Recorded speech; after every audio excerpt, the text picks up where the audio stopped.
Boa noite. Vamos lá, vamos esperar a galera entrando. Enquanto isso eu vou me arrumando aqui. Gente, esse cabelo não tá... Ah, se fica assim, tá gatinho. Que vem aqui.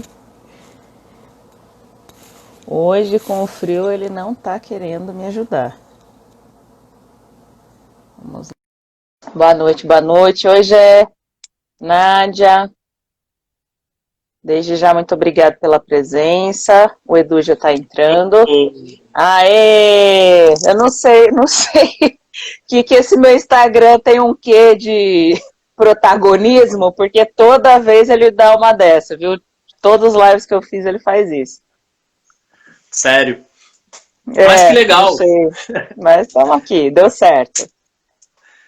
Lu Campos, obrigado por você ter aceitado esse diálogo, esse bate-papo. Quero agradecer de antemão a Marcela Conceição, que mediou esse encontro, essa possibilidade. E uma linda, muito feliz. Uma querida. Eu muito que estou muito feliz. Eu queria que você... Pode falar. Você está me ouvindo bem, Edu? Tô te ouvindo bem, tô te vendo bem. Tá. Você tá me vendo bem? Ah, legal. Tô sim. Oi, Dani! Ah, lindona. Tô sim. Pode falar. Eu queria pedir que você se apresentasse, né? Acho que as pessoas que te seguem conhecem bastante a sua carreira, a sua fala, mas algumas pessoas que me seguem começaram a te seguir a partir dessa live e aí olha, elas poderem te conhecer também. Maravilha. Bom, mais uma vez, muito obrigado. Vamos, produção! Vamos, Dani! Muito obrigada pelo convite, muito obrigada a Má por ter feito essa ponte, esse intermédio e ampliar essa conversa que é tão importante para todos nós. Meu nome é Luana Gabriela Campos da Costa, vou falar o nome inteiro, que algumas pessoas me conhecem como Luana Campos, outras como Lu Campos, outras como Luana Costa, enfim. Então tem todos os nomes dentro de um nome só. E eu trabalho atualmente como profissional de comunicação em eventos. Eu falo profissional de comunicação porque a minha formação é jornalismo, mas não atuo diretamente como jornalista, e eu atuo como mestre de cerimônias, celebrante social de casamentos, batizados, de cerimônias em geral, também como apresentadora de conteúdo para videoaulas e também conteúdos institucionais, locutora institucional, atriz de palco e atriz de publicidade, e também, de vez em quando, eu dou um espetáculo de cantora aí. Então, é por isso que eu falo que eu trabalho com comunicação, porque eu acredito que vai englobar aí todas essas ocupações que são inerentes da comunicação. Lu, a gente pensou num tema para poder dialogar essa noite, e para mim é um tema bastante significativo, porque, segundo a minha leitura, a gente vive um momento bastante complicado de retrocesso, no que se trata o respeito, reconhecimento. Eu não gosto muito da palavra tolerância, sabe? Nunca gostei quando as pessoas falam preciso tolerar e respeitar. Eu acho que a gente tem que reconhecer. O direito de personalidade, tem que existir a equidade. Mas a gente falar sobre diversidade, significações e memória. Né? O que você pensa sobre essa questão da diversidade na sociedade brasileira? Né? Como é que é a sua visão sobre isso? Bom, a diversidade ela é um tema que acredito que nos últimos 10 anos, eu não sei... com dados muito precisos, mas que eu tenho me percebido enquanto comunicadora, enquanto cidadã, que tem tido mais espaço. Porém, aqui no Brasil, infelizmente, por vários motivos que são históricos, e acredito que em algumas lives você já colocou isso, nós temos uma cultura que é um tanto quanto complexa, que é de passar o pano nas coisas. Então, romantiza-se muito a diversidade ainda. Então aí a gente, através dessa romantização, a gente tem falas como essas de, eu tolero, eu até tenho um amigo que é homossexual, eu até tenho um amigo que é negro, e aí fica sempre nessa exceção, sendo que a nossa população, ela é composta por uma gama de culturas provenientes de vários países do mundo. Eu acredito que o Brasil seja, acho que o país em população nascida, o país mais diverso do mundo. E mesmo assim, por vários motivos que são históricos, a opressão desses grupos ainda existe de uma forma assim veemente, mas de uma forma também muito polida, como se não pudesse existir, mas as pessoas falam e sempre colocam um mas. Toda vez que a gente precisar colocar um mas na frase, eu até gosto, mas você está aí colocando o seu pré-conceito aí em evidência, ou talvez a sua desinformação. Então, acho que a gente está numa era onde nós estamos, uma boa parte da população já tem acesso à internet, já temos acesso, portanto, a várias formas de conhecimento. Claro que nem sempre informação é conhecimento. A gente tem acesso a uma gama de informações, muitas pessoas que falam o que querem, o que não querem, mas o que eu acredito que a gente precisa ainda caminhar mais, evoluir mais, é enquanto conhecimento, tanto produtores de conhecimento, de consumirmos o conhecimento que nós mesmos produzimos, de intelectuais brasileiros, quanto de consumirmos esse conhecimento desses intelectuais brasileiros. Eu já comentei isso em outras lives, né? Existe uma questão que eu considero bastante complicada e delicada, que é a influência dos intelectuais europeus sobre aquilo que é produzido academicamente no Brasil. E muitas vezes, essa semana eu pensei muito nisso, sabe, Lu? Posso te chamar de Lu? Claro, óbvio. Você ficou duro também. É mesmo, né? É Campos. Então, menino, lógico. E eu pensei muito essa semana, sabe? Os intelectuais brasileiros, principalmente os negros, eles estão sendo lidos, normalmente indicados por professores negros, por professoras negras, né? Sim. Eu conversei isso com um amigo meu, que inclusive é meu padrinho, eu falei assim, ele acaba abrangendo um número restrito de pessoas que começam a usar, inclusive academicamente, esses intelectuais. E eu acho isso muito complicado, porque já é a hora do Brasil, a gente tem Paulo Freire como referência, mas a partir do momento que Paulo Freire também é reconhecido na Europa, principalmente na Alemanha. Depois ele retorna ao Brasil enquanto escrita e começa a ser usado na academia brasileira. Né? É preciso expandir essa questão, porque aí esbarra no racismo estrutural que muitas pessoas não entendem, que é você privilegiar aquilo que é chamado de raça europeia, historicamente, no âmbito educacional, como se toda a base civilizatória viesse de lá, e mesmo, né, qualquer questão voltada para a colonização africana ou oriental se deixa de lado. Exato. Então o racismo não é só xingamento, a injúria não é só xingamento, existem essas questões de negligência, né, pela escola, pela família, pela opinião pública, que também é racismo. Completamente, é o racismo institucional, né? É que o racismo, ele perpassa por várias características e vários meios, e é importante, eu estava também conversando com um amigo que é da pós-graduação, eu faço um curso, inclusive fica o convite também, para quem estiver aqui nos assistindo, para conhecer o curso de pós-graduação em matriz africana, que é oferecido pela Univida Facibra, tá?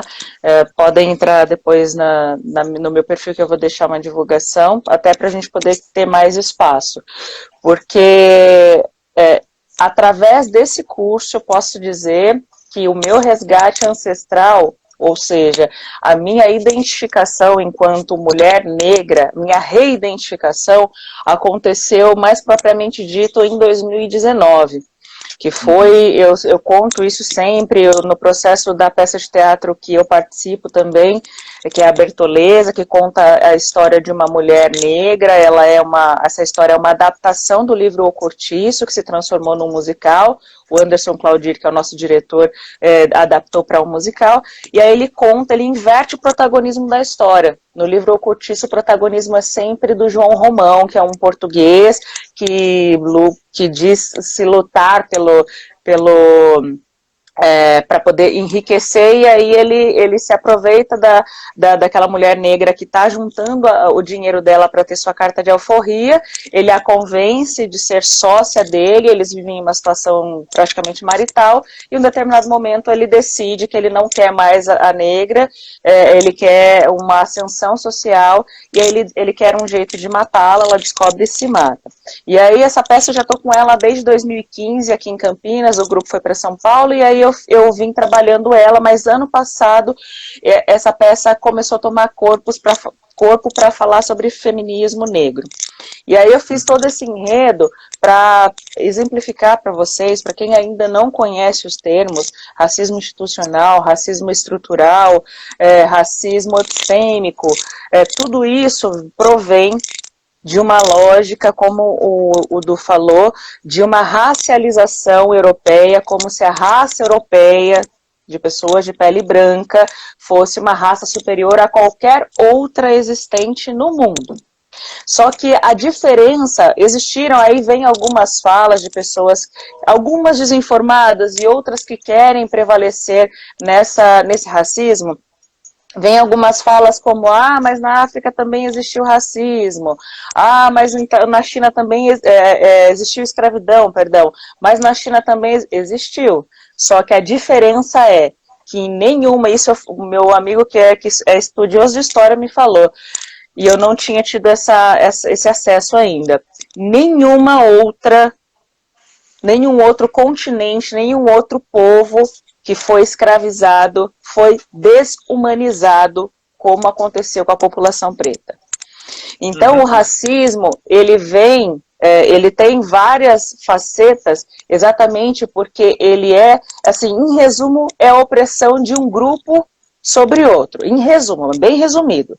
Só que ele vai perpassar desde a opressão psicológica, a opressão física, vai perpassar sobre a opressão também estética, então você vai deslegitimar todas as ciências que vieram daquele povo, você vai deslegitimar toda a cultura, toda a história e vai ocupar, vai tomar posse de tudo que esse povo construiu até então e vai dizer que é seu.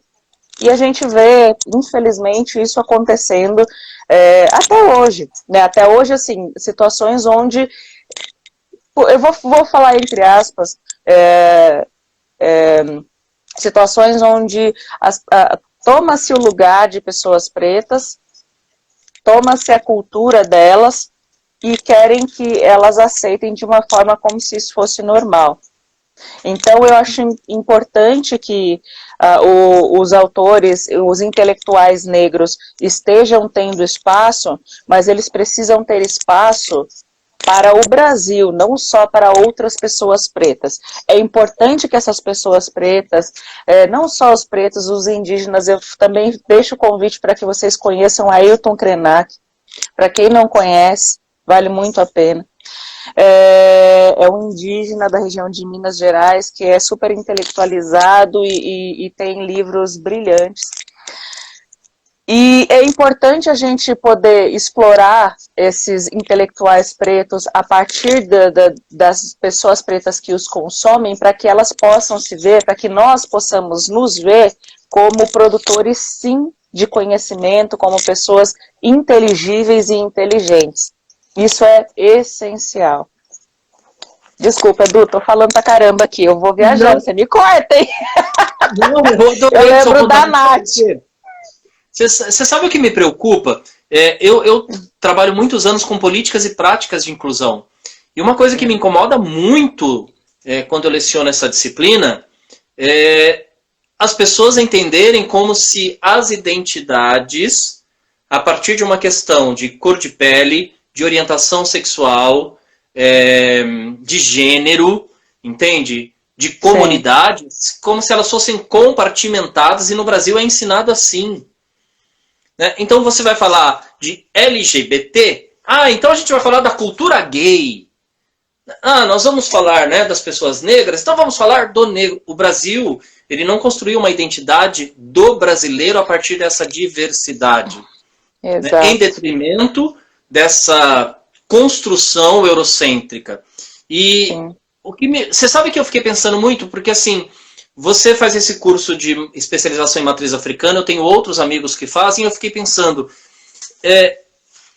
eu acho de suma importância que exista esse curso, eu tenho inclusive interesse em fazer, mas esse curso representa toda a negligência histórica e política e econômica que o Brasil tem com a história de África e seus colonizadores que vieram de Angola, Costa de Minas, Nigéria, Moçambique. Porque se isso estivesse nos livros de história, a religiosidade, a cultura, não seria necessário uma especialização para as pessoas começarem a discutir agora, no final do século XX e século XXI, a história dos colonizadores. Exato. E como é difícil, Lu, as pessoas entenderem isso. Sabe? Mesmo em políticas e práticas de inclusão. Sim. E eu fiquei emocionada aqui. Eu percebi. Com a sua fala, porque eu tenho ficado muito emocionada ultimamente, até desde quando as manifestações começaram lá nos Estados Unidos, e que eu via um fronte muito grande de pessoas brancas indo para as ruas e sendo açoitadas, colocando os seus privilégios ali em xeque para poder defender uma causa que não, elas entenderam que não é que a causa não é delas, a causa é de todos. Porque se isso acontece com a população preta, isso de fato os atinge em alguma instância. E eu acho que é isso que as pessoas ainda não entenderam. E infelizmente existem as vantagens da cultura europeia, mas uma coisa que eu percebo que é uma característica muito específica da cultura europeia, que é de separar as coisas, separar as pessoas, separar as nações. Enquanto em outros continentes existe essa separação, existe, mas não de forma, pelo menos eu não percebo isso, por favor me corrijam, tá?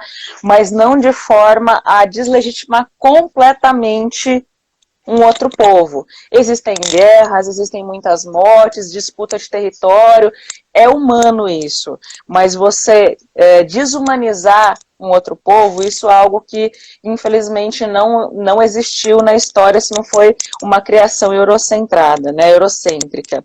E aí o que me emociona é a gente poder estar nesse lugar de conversa, sabe, Edu? Porque eu até estava lendo um trechinho do livro da Djamila, que é o Quem Tem Medo do Feminismo Negro, que eu também convido vocês a lerem esse livro, que ela é uma fala da Angela Davis, e ela fala de outras intelectuais negras, mulheres, que falam que a discussão de sexismo, de gênero, de classismo, e a discussão de raça, elas têm que estar interligadas, porque não dá para falar de uma coisa sem falar de outra. Não dá para a gente falar dos LGBTQI, mas sem falar das pessoas pretas, sem falar dos indígenas, porque um assunto está ligado, uma opressão está ligado ao outro. Então é essencial que a gente saia do nosso lugar de individualizar as questões. Eu vou falar só da minha situação enquanto mulher preta, mas eu, enquanto mulher preta, eu faço parte de um grupo. Eu faço parte, eu sou mulher preta, periférica, mas que moro, por exemplo, dentro de um condomínio, que eu tive condições de ter uma faculdade porque minha mãe se matou para trabalhar e conseguiu uma bolsa de estudos. Mas eu estou num lugar. É diferente o lugar da mulher preta que está na periferia, mas que mora numa comunidade. Da mulher preta homossexual. É diferente, mas ao mesmo tempo é igual. Ao mesmo tempo são lugares que precisam estar emanados, porque essa luta faz parte de todos nós. Uhum. Não sei, fica à vontade se você concorda ou discorda também. Eu acredito, sabe, eu tenho pensado muito nessa questão. Quem tem o seu lugar seguro, né, é o homem branco de origem europeia, Exato. Que se autodeclara cristão, heterossexual e ouvinte. Esse tem o seu espaço seguro. Né? Ele não vai apanhar na rua por ser homem, heterossexual, cristão, ouvinte. Né? Ninguém vai satirizá-lo se ele se autoafirmar dessa forma.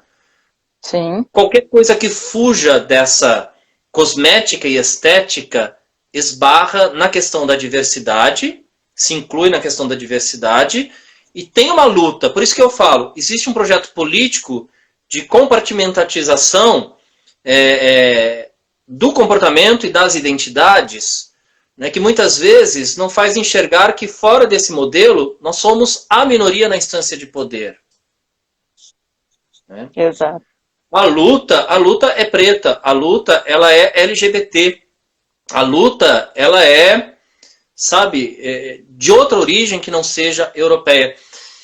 Mesmo porque eu acho que cabe lembrar, né, quando os judeus começaram a ter uma expressividade econômica e cultural na Europa, eles simplesmente foram levados para Auschwitz. O campo de concentração foi exatamente para minar a força cultural e econômica do judeu. Então, qualquer um que tentou alterar as características da Europa e seu projeto de civilidade, né, eles simplesmente destruíram. Sim. Auschwitz é a concretização de um projeto ocidental. E aí, quando a gente pensa no Ocidente, é inevitável não pensar no poder da Europa sobre o Ocidente. Eu não gosto quando eu ouço as pessoas falando assim: ah, mas a Europa é diferente. Quando eu fui para a Itália, quando eu fui para a França, quando eu fui... O fascismo começou na Itália. Quando eu fui para Portugal, a riqueza da Europa é mantida pela América Latina e pela África. E pela África, exatamente. É a exploração da América Latina e da África que mantém a riqueza da Europa. Exatamente, exatamente. E aí fica fácil enriquecer, né, Edu? Porque você não tem, vários países lá não têm riquezas naturais.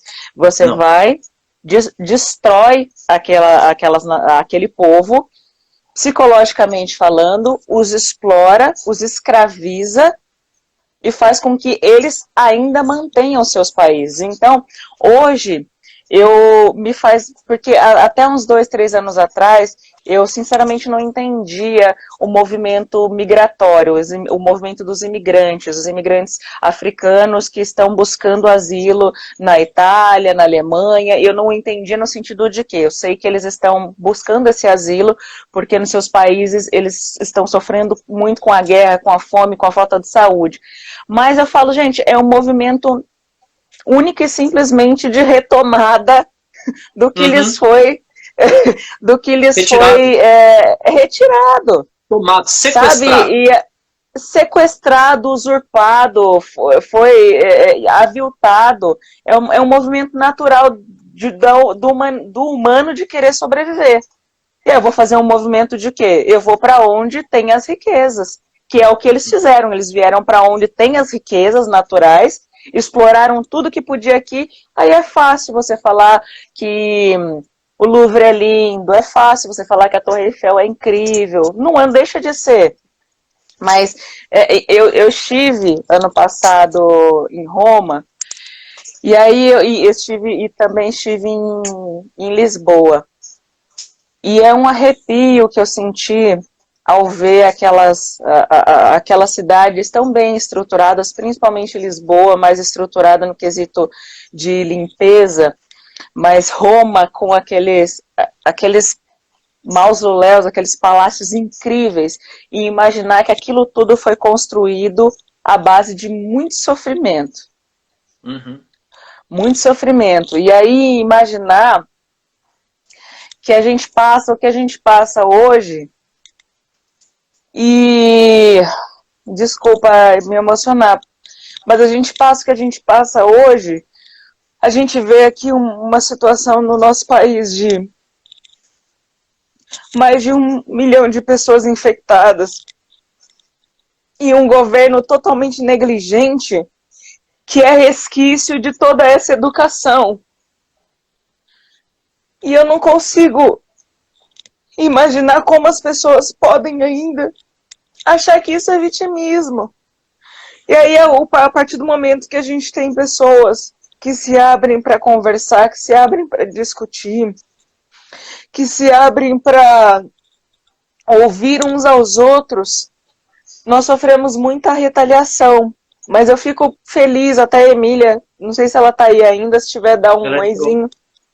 A Emília compartilhou conosco o perfil de uma moça que chama Caroline Sodré, que é uma intelectual do Rio de Janeiro, que está sofrendo muita retaliação no perfil dela por falar de ciências negras e falar de questões que são polêmicas, né? E aí, agora vou me recompor aqui. E aí, a partir do momento que eu comecei a ver alguns dos vídeos dela, eu entendi o porquê que querem calá-la.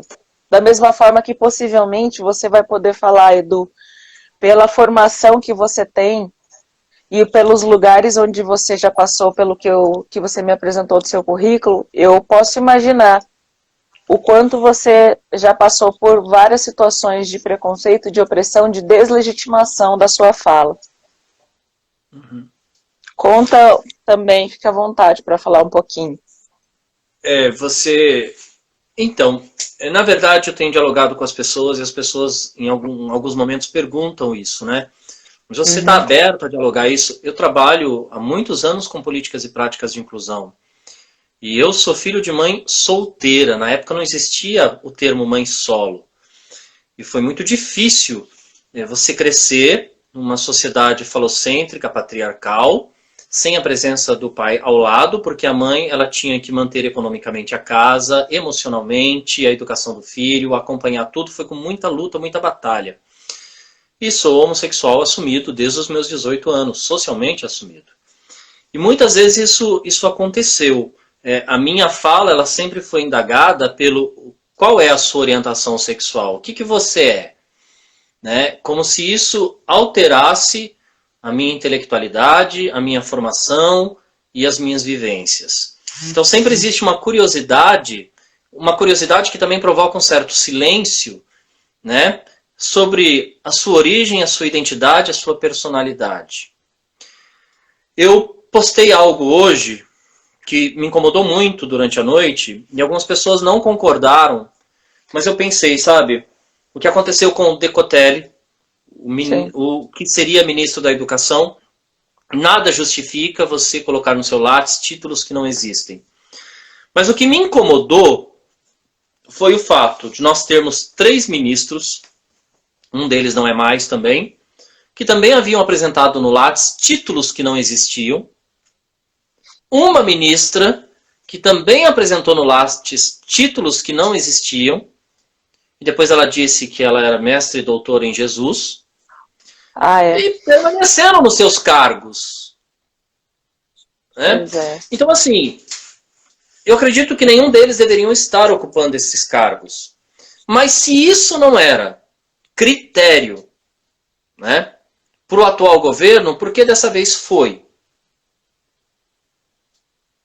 Exato. Entende? Por que dessa vez foi?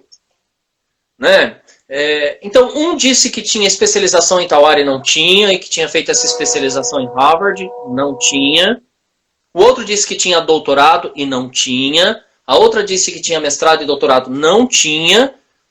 O Decotelli também fez a mesma coisa, mas né, a evidência foi... Eu penso muito nessas questões, que muitas vezes não são percebidas socialmente. E esse governo atual, ele está no poder exatamente como representação desse pensamento que existe há séculos, né, e que conseguiu agora um discurso institucionalizado que os represente.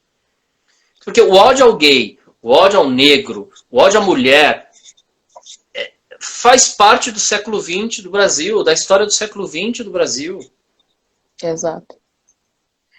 Eu não... Essa situação do Decotelli, até numa fala do Silvio Almeida, ele comenta isso, ele nem tinha...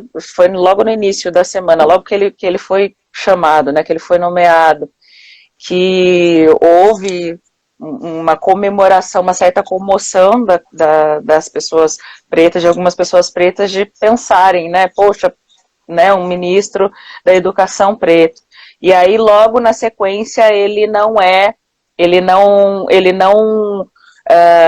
faz uma fala que vá de encontro a essa questão racial. Ele, pelo contrário, ele diz que isso é ideologia, que ele não congregava com isso. E aí, na sequência, que acontece essa série de descobertas, mas, como você mesmo colocou, né, em outras situações aconteceram e as pessoas não levaram isso fizeram tanta consideração. Mas aí nem o Silvio de Almeida nem o próprio governo, as pessoas permaneceram no cargo. Exato. E aí o Silvio Almeida falou que ele mais uma vez vai ser visto e vai ser cobrado pela sua condição racial e não apenas pelo seu trabalho, né, de ministro. Então, que a gente pudesse ter um pouquinho mais de cuidado ao exigir dele muito mais do que os outros ministros, e foi o que aconteceu. Né?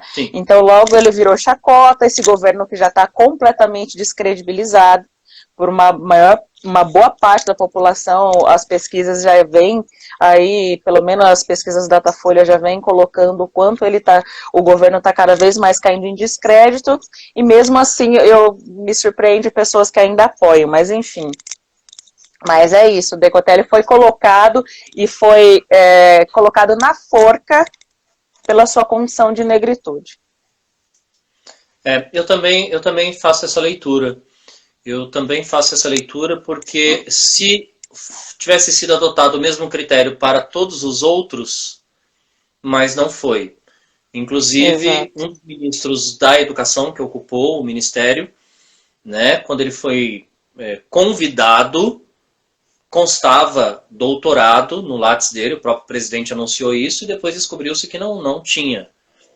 Né? Então, e mesmo assim ele foi nomeado, ele assumiu, tomou posse e atuou como ministro da Educação. Quer dizer, não atuou, né? Permaneceu no cargo. Permaneceu lá, exato. Permaneceu lá recebendo o nosso dinheiro. Mas você sabe que assim, tem uma questão que me preocupa bastante também, né?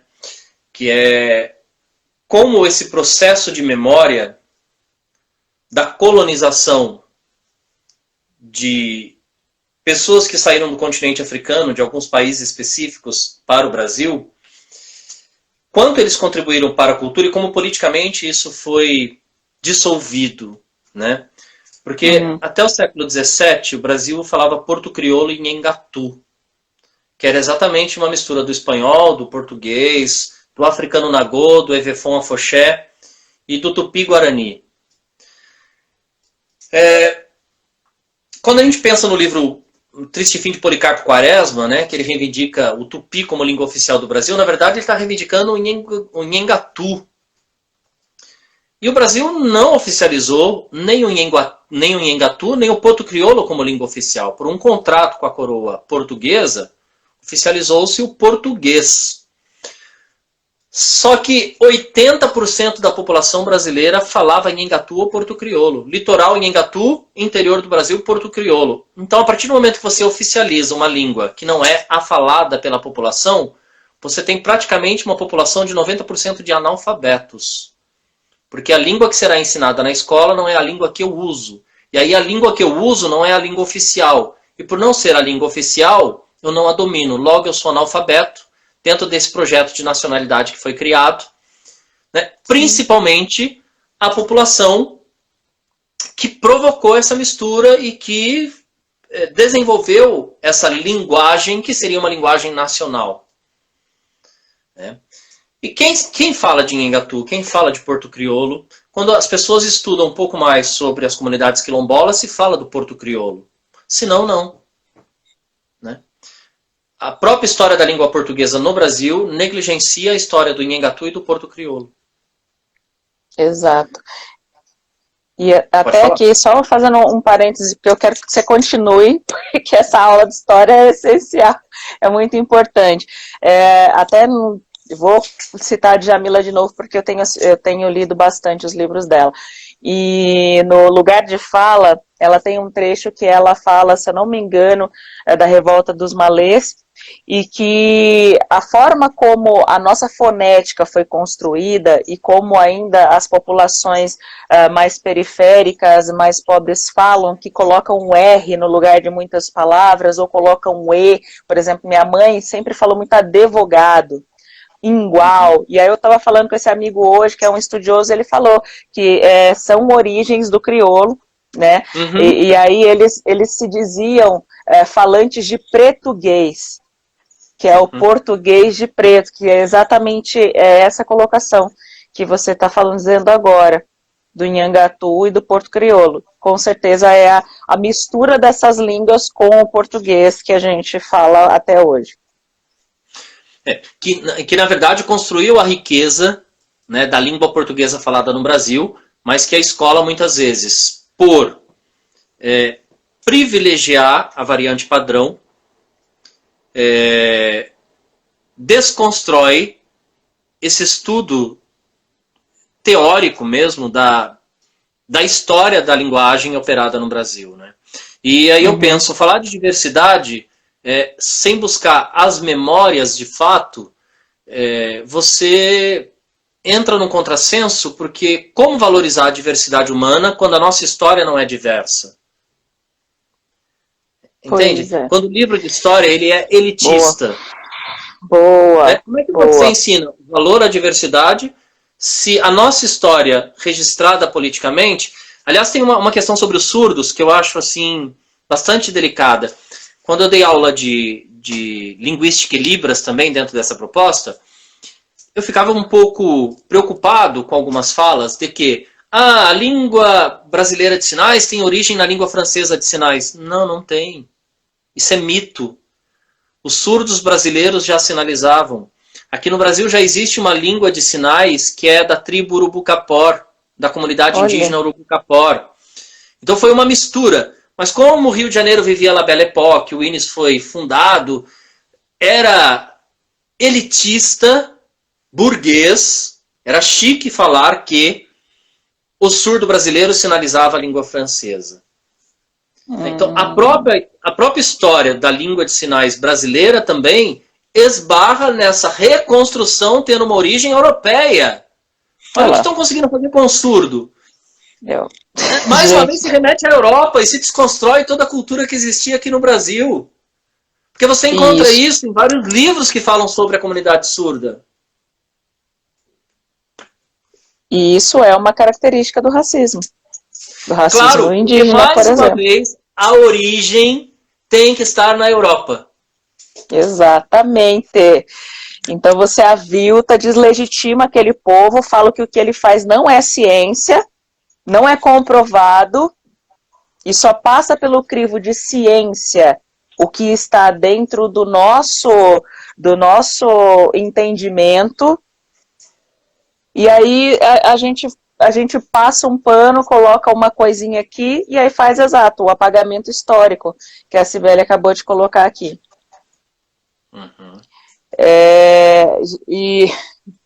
Bom, aí retomando, até o José, José Marinho falou sobre paixão, né? Eu me vejo, porque eu apoio aos apoiadores do Bolsonaro, ele colocou aqui que são ainda muito embasados na paixão, a doença que a paixão causa, e não porque é pela identificação, né?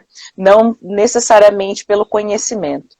E aí, a partir do momento que a gente desconstrói dessa paixão, eu sou uma pessoa que estou buscando aos poucos me desconstruindo de paixões no sentido de que eu quero conhecimento de fato para que eu possa estar de igual com você, Eduardo, por exemplo, em toda a sua formação acadêmica, para que a gente consiga cada vez mais elucidar pessoas, mas não necessariamente o conhecimento acadêmico, o conhecimento oral, que é o conhecimento da cosmovisão africana, da cosmovisão indígena e até dos orientais, é um conhecimento que é passado através da oralidade, que é dos mais velhos para os mais novos, é algo que eu sempre aprendi na minha família, mas que até então eu entendia que não deve estar errado o que a minha avó está falando, deve ser só um conhecimento de uma pessoa mais velha.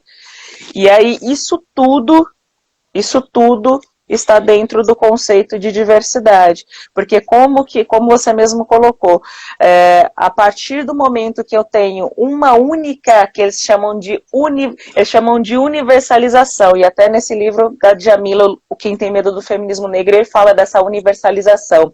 O que é universalizar? Une um, versus o que está em torno desse um. Então, universalizar, aí que fala que a diversidade, muitas vezes eu já ouvi falas, né, que a diversidade ela tem que ser universal. Não, ela tem que ser pluriversal, porque existem várias maneiras de enxergar e de legitimar aquele indivíduo. E aí você vai poder falar com mais propriedade que eu sobre as formas de saber de povos africanos, de povos ameríndios, de povos indígenas, que falam, que até tratam dessa questão da sexualidade de uma maneira totalmente diferente.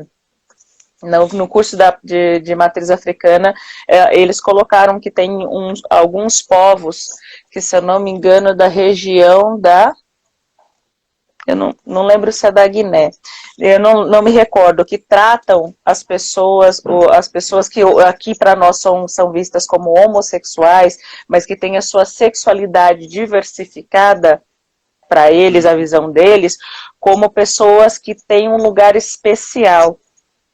Especial no sentido de respeito, não especial de ser segregada, mas no sentido de respeito, porque aquela pessoa ela conseguiu se libertar e conseguiu, até ela tem um lugar até de santificação, porque ela consegue entender que a sexualidade ela vai muito além desse corpo físico.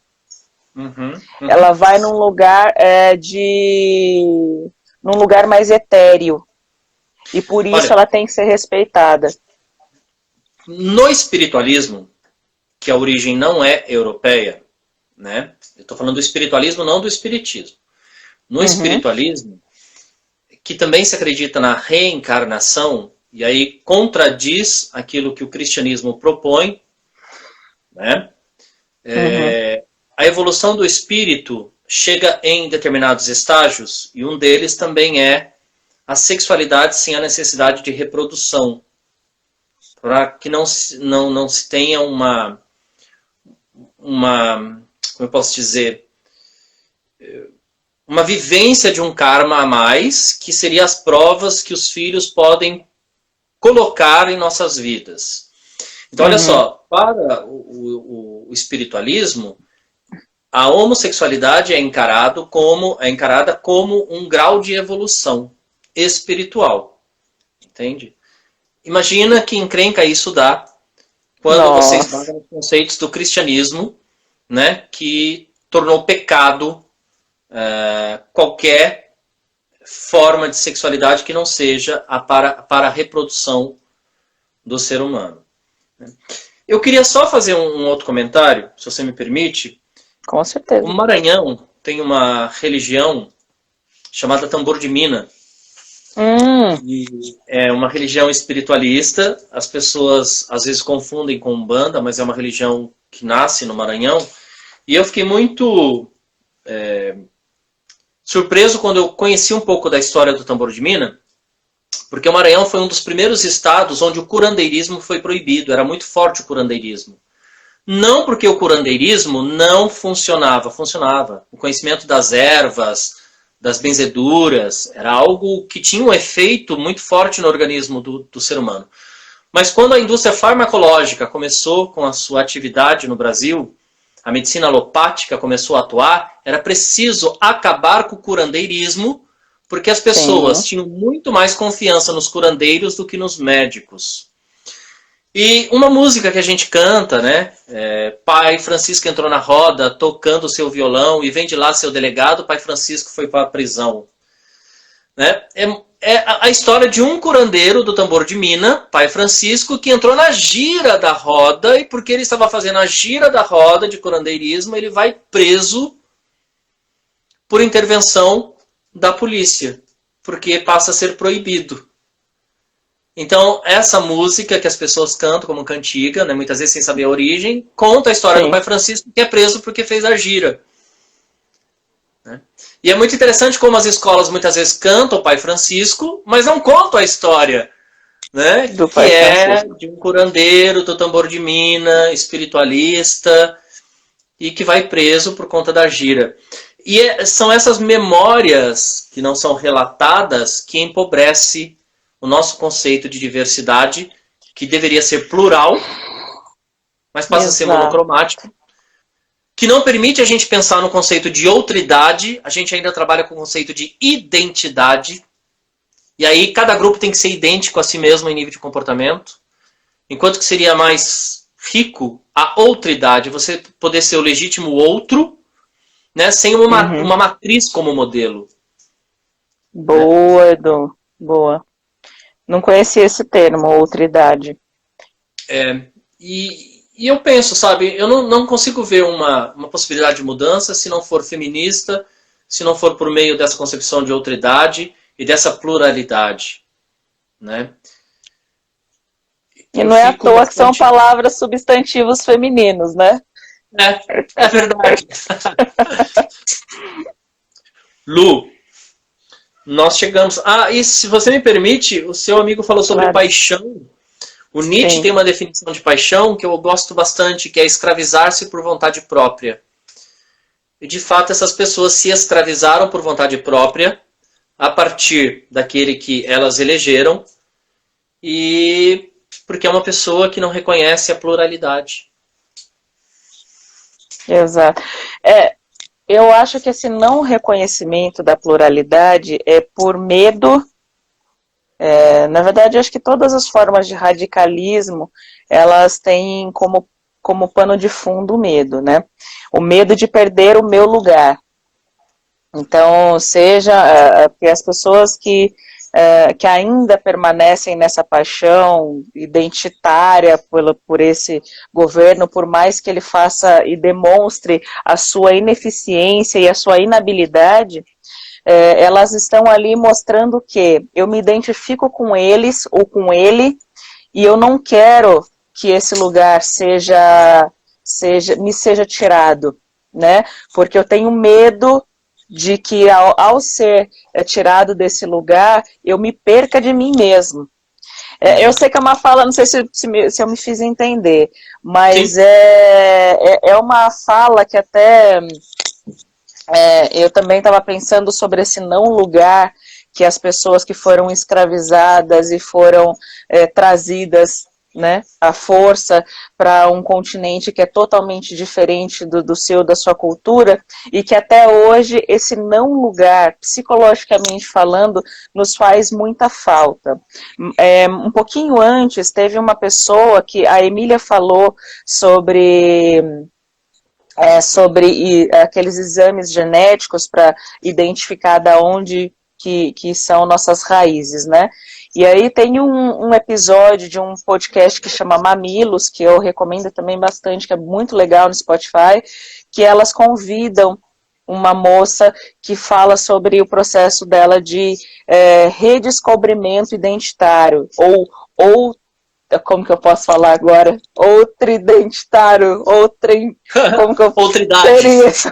Outridade, isso. É verdade. Outridentitário. E que foi um processo muito importante, que a partir desse momento que ela conseguiu fazer essa descoberta, muitas coisas mudaram para ela. Então é muito diferente mesmo quando a gente consegue entender de onde são nossas raízes e entender que elas não são fixas, ou que aquela história que nos é contada é completamente diferente do que nos foi contado. Então, a diversidade, que também é um substantivo feminino, e até tem uma música do Lenine que fala sobre ela vem para abraçar essas pessoas que não têm, que ainda não, como eu, por exemplo, que não tenho as minhas raízes totalmente descobertas, mas ela vem para nos abraçar em qual sentido? De poder munir a minha força com a sua e a nossa força com outras pessoas que estão nessa busca, ou que não estão nessa busca, mas que entendem da necessidade de termos esse lugar, e faz com que a gente se fortaleça a partir disso. Eu viajei muito. Eu viajei muito. Eu acho que falta consciência desse processo que desconstruiu a pluralidade, que é real no Brasil, mas que simbolicamente não se faz representar, entende? Enquanto não houver consciência dessa pluralidade e dessa diversidade enquanto história, enquanto povo, enquanto produção, a gente vai continuar lutando muito, porque o simbólico vai continuar remetendo o pensamento para essa questão eurocêntrica. Exato, exato. E aí, o simbólico você fala em qual sentido, Edu? Produções acadêmicas, sabe, as representações sociais que se constroem, aquilo que é estampado pela mídia, os papéis que são atribuídos aos atores, às atrizes, eu digo sociais, né? Negros, indígenas, homossexuais e assim por diante, né? A mulher. Sim. A Bisotto fez um comentário sobre a presidenta Dilma, eu achei muito rico o que ela falou, só não deu tempo de complementar. Mas lembrando que as mulheres que atuaram na política, elas sempre foram muito massacradas. Luísa Erundina, em São Paulo, foi uma excelente prefeita, só que ela trabalhou para a periferia. Marta Suplicy, Dilma Rousseff, Benedita da Silva. Quer dizer, toda vez que a mulher faz alguma coisa, Marielle, se desceu o morro, é negra, sempre presente. Começou a falar, pagou com a vida. E as pessoas não querem enxergar isso, né? Mesmo o presidente Lula, eu não acho que numa democracia as pessoas não possam criticar a atuação de um presidente. Mas eu não concordo quando as pessoas fazem piada recreativa, né? Essa recreação com a questão de ele não ter um dedo. Ah, sim. Com certeza. Com certeza. E as pessoas usam isso. Então sempre ela é mulher, ele não tem um dedo, né? Ela é negra, ele é gay, o João Willis é gay. Então, né? Por isso que eu penso, né? Essa identidade do homem branco de origem europeia, cristão, heterossexual, tem seu território seguro. Qualquer outra diversidade, em algum momento, usarão essa outridade contra a própria pessoa. E, Edu, como que você acha, como que você acredita, e também quem está aqui nos ouvindo, se puder também contribuir, além desses diálogos que estamos promovendo aqui, que são diálogos mais abertos, mas também os diálogos em escala mais politizada, que tem acontecido, pessoas que têm se unido, grupos que têm buscado esses fortalecimentos. Para além disso, o que você acredita que seria possível fazer para que a gente possa fazer esse entendimento ganhar mais território? Lu, eu penso que nós temos que ter uma responsabilidade muito grande, principalmente, olha, você como atriz, como militante, como comunicóloga, que tem um espaço na mídia, dentro da... né, eu acho que a gente tem que saber usar a voz também para as pessoas que não têm essa oportunidade, entende? A gente tem que falar por nós e pelas pessoas que moram na favela, pelas pessoas que estão nas ruas desabrigadas, sabe? Pelas mulheres que apanham, sofrem violência simbólica e física, pelos homossexuais das periferias. A gente não pode ocupar um lugar e se distanciar desses lugares eu não estou falando isso com arrogância, mas a gente tem que preservar a nossa humildade e sentir a dor do outro. Com certeza. Porque concordo. o fato de eu ter o doutorado, pós-doutorado, isso não me afasta da minha história. Eu fui professor de escola pública no estado de São Paulo por 15 anos. Pegava 3, 4 ônibus para chegar na escola. Quer dizer, filho de mãe solteira. Estudei com bolsa. Em algumas vezes eu tive que trabalhar muito para poder pagar. Eu fiz carnaval no interior de São Paulo. Eu trabalhei como balconista, né? Então, assim, trabalhei como professor eventual. Tive acesso a crianças muito pobres, em escolas muito pobres. Isso não pode ser apagado, é minha história, é minha vida. Então, quando eu publico, e acho que esse é o grande medo dos deslocamentos, quando eu publico, essa história não se apaga. É o olhar do trabalhador registrado no artigo científico, no livro. Quando o negro publica, a história dele não se apaga. Quando o indígena publica, a história dele não se apaga. E é isso que provoca medo, porque você começa a ter uma outra visão que não é mais a eurocêntrica, a da elite. Você tem a visão do trabalhador, de quem anda de ônibus, de metrô. E eu já falei sobre isso. Tem um filme que chamou muita atenção, uma cena só, que é o... esqueci o nome. Você lembra? Do Parasita. Tem uma cena em que o dono da mansão, ele diz assim para a mulher: eu tô sentindo o cheiro de gente do metrô, porque essa gente do metrô tem um cheiro. Sim, que é o cheiro do motorista. Isso. Ele reclama do cheiro do motorista. E essa gente do metrô tem um cheiro. É o nosso cheiro. Sim. Né? É o nosso cheiro. E esse livro é uma crítica social, assim como Bacurau. Quem não assistiu, assista, por favor. Esse filme do Parasita tem um puta tapa na cara ali, norte-americano, que faz pelo menos eu senti que ele faz uma crítica bem polida e direta, né, à supremacia norte-americana, né, supremacia branca norte-americana, e também ele vem fazer esse recorte, também essa crítica para a questão da Coreia, também as desigualdades sociais lá, né? E que não tá num outro lugar, mas que aqui é bem parecido em alguns aspectos, né? A gente também é muito influenciado pela cultura norte-americana, e tanto que as manifestações do Black Lives Matter só vieram fazer um efeito aqui, mesmo João Pedro morrendo uma semana antes, e várias outras pessoas morrendo, várias pessoas sendo agredidas pela força policial diariamente, mas a partir dos Estados Unidos, que isso veio tomar uma proporção, claro que se tornou uma proporção mundial, mas aqui no Brasil foi ter algum tipo de barulho, né? Uhum. Lu, acho que o nosso tempo está chegando ao fim, senão o Instagram derruba a gente. Ah, menino, jura? Mas já? Juro. E aí ele começa uma contagem progressiva e ele cai, simplesmente, e a gente fica tipo, Eu queria que você desse suas considerações finais, por favor. Bom, quero mais uma vez agradecer demais por você ter feito esse convite, esse bate-papo que foi um movimento de cura. Eu tenho falado bastante com a Emília e também com a Nath, e toda vez que a gente consegue falar sobre nossas dores e também nos fortalecer através dela, é um processo de cura. Então, muito obrigada por todos que estiveram aqui.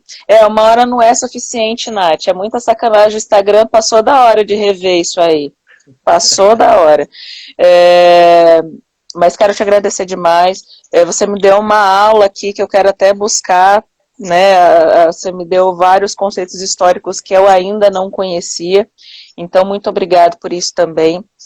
E por você se colocar de uma forma tão simples e humana e humilde para ouvir e também para colocar suas dores, e com o objetivo de mudar aí, quem sabe, e plantando, quem sabe não, né? Plantando a sementinha da mudança no nosso país. Muito obrigada, Edu. Lu, muito obrigado. De verdade, eu adorei, aprendi muito com você. Eu tenho aprendido muito com esses diálogos, sabe? Assim, um beijo no seu coração. Obrigada. Sinta-se abraçada. Ai, obrigada. Já começou a contagem aqui, mas obrigada, viu? Foi ótimo, ótimo. Um beijo enorme. Vamos continuar aí acompanhando as suas lives. Obrigado. Um beijo, gente. Obrigada. Até a próxima, viu? Até. Tchau, tchau. Vou gravar sim, pessoal. Tchau, tchau.